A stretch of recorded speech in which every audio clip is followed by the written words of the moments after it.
My name is Jamie Pope, and I am new to Georgia. I moved from Kansas last year in May to right next to Augusta, Georgia. I've been here since May of last year.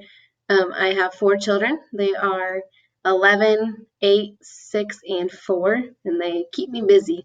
And I do work out a lot in my free time. Anytime I'm not at school or doing homework, that's what I'm doing. For work, I am a second-year teacher. I graduated in December of 2017.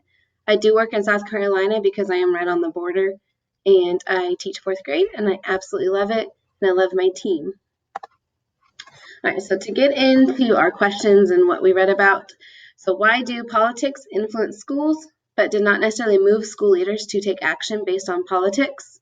Well, politics are frowned upon in the school system, yet they are always there in the micro and the macro level, and administrations always having to handle them, and they must always keep in mind that the students and the families and what would be best for them at all times. So question 2 is, why did a standards focus on outcomes and seemingly split the work and skills of a profession from the knowledge and wisdom of that profession? Well, standards-based instruction was added due to the concerns of the students. Some school-related issues are not having the resources available to the students that they need and having to meet students' needs on all different levels, which is difficult. And then the students having external issues that they face at home or outside of school.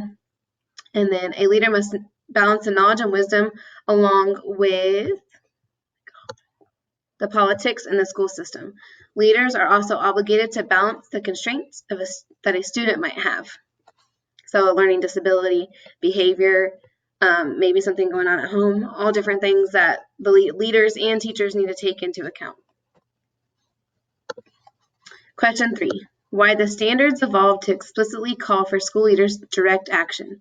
Leaders are there to help guide their staff to work collaboratively to help better educate the students. Having the standards to help give the educators a roadmap to follow and get to the outcome they are wanting.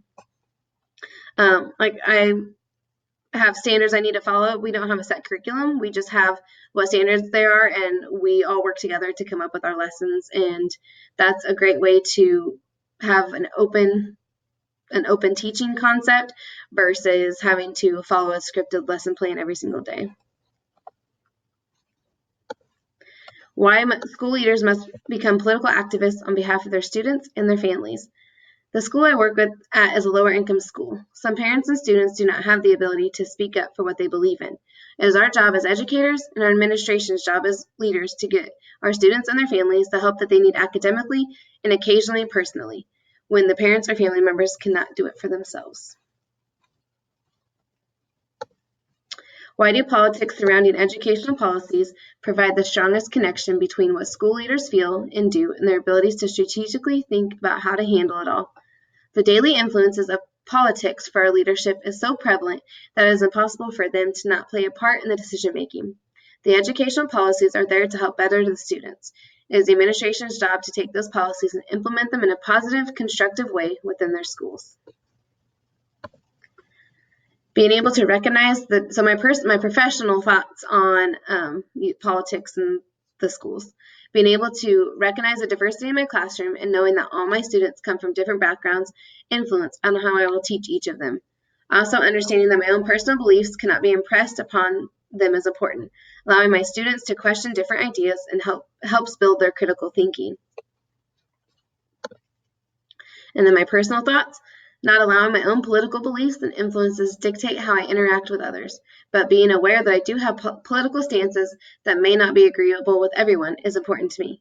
Understanding that those are personal and are not to be pushed onto other people. And then my proposals. Being open to ideas that are political in nature, that are similar or that differ from my own beliefs is important. Being open-minded about new ideas is an important quality that all leaders, including myself, should possess.